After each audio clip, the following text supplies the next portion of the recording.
Hello booktube, I'm back with another video, and this time it's a tag video because I thought I'd do the Future Classics tag, which was recently proposed by Eric Anderson at The Lonesome Reader.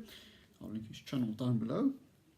The tag consists of 5 questions, all to do with classic books and what we think will be future classics. Always an interesting question to think about. And the first question is, what book that's currently considered a classic do you think will still be relevant in the future? Well, actually I think probably quite a lot of them will. I mean, if a book has lasted 200 years, it'll probably last a bit longer, right? You know, so obviously maybe Frankenstein, which is 200 years old this year, and I think will still be relevant. But I thought I'd try and find a less obvious answer.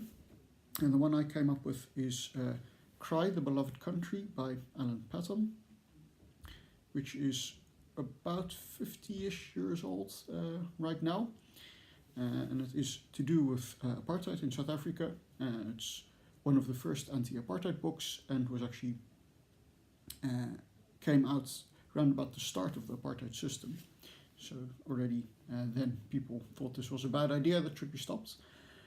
But what I think makes it relevant is it's, apart from the fact that it's kind of documenting that era and thoughts and feelings at the time, it's about more than just apartheid. It's not just a topical book, but there are also more universal themes about forgiveness, about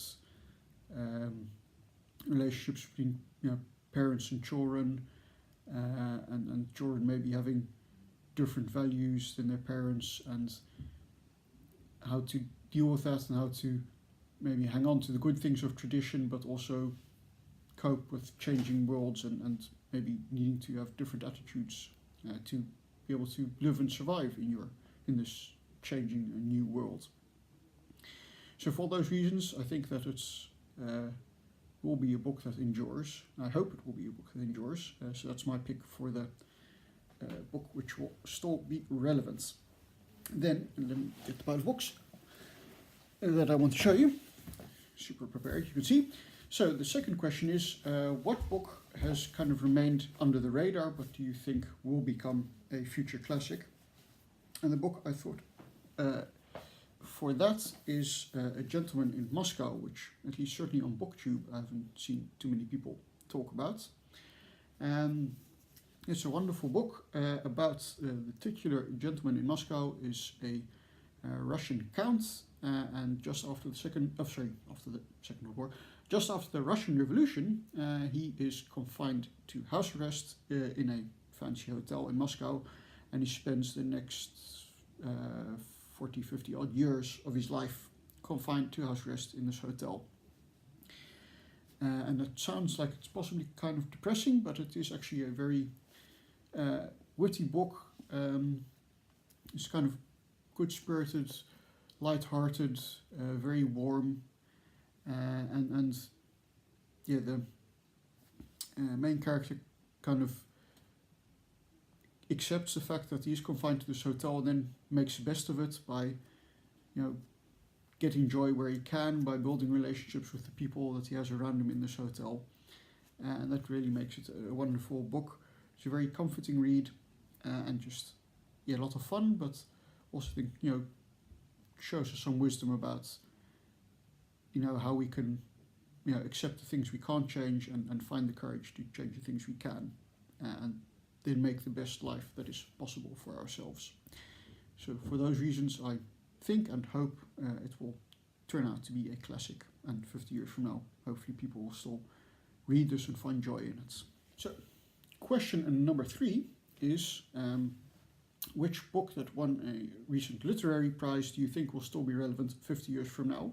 And my pick for that would be The Fifth Season by N.K. Jemisin, or actually that entire trilogy, the Broken Earth trilogy, if I'm not mistaken.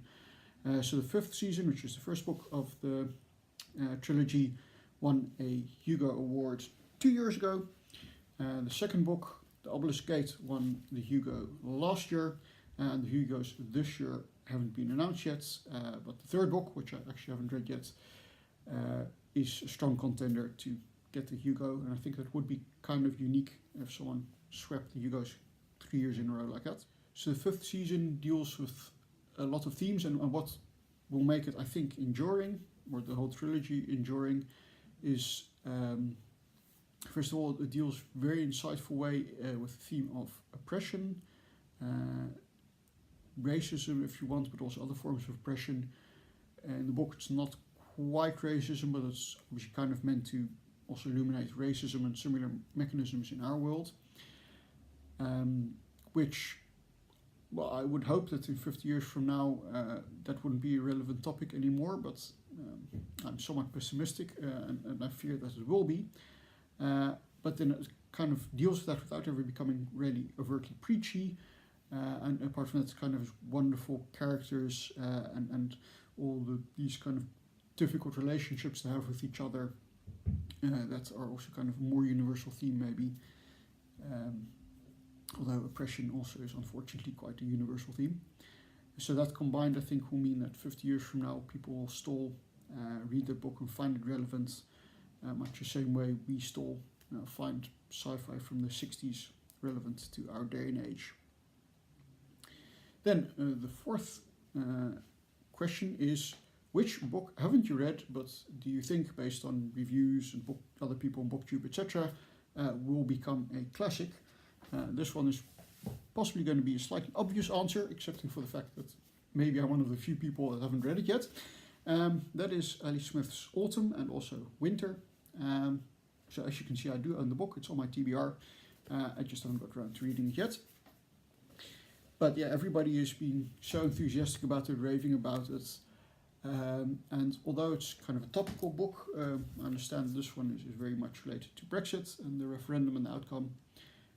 But from what I hear people discussing it, it also has more broad themes about human life, human experience. So for those reasons, I think it's a good chance that that will turn out to be a classic, or that tetralogy of books will turn out to be a classic. Hopefully I'll still be around 50 years from now and we can find out if I was right.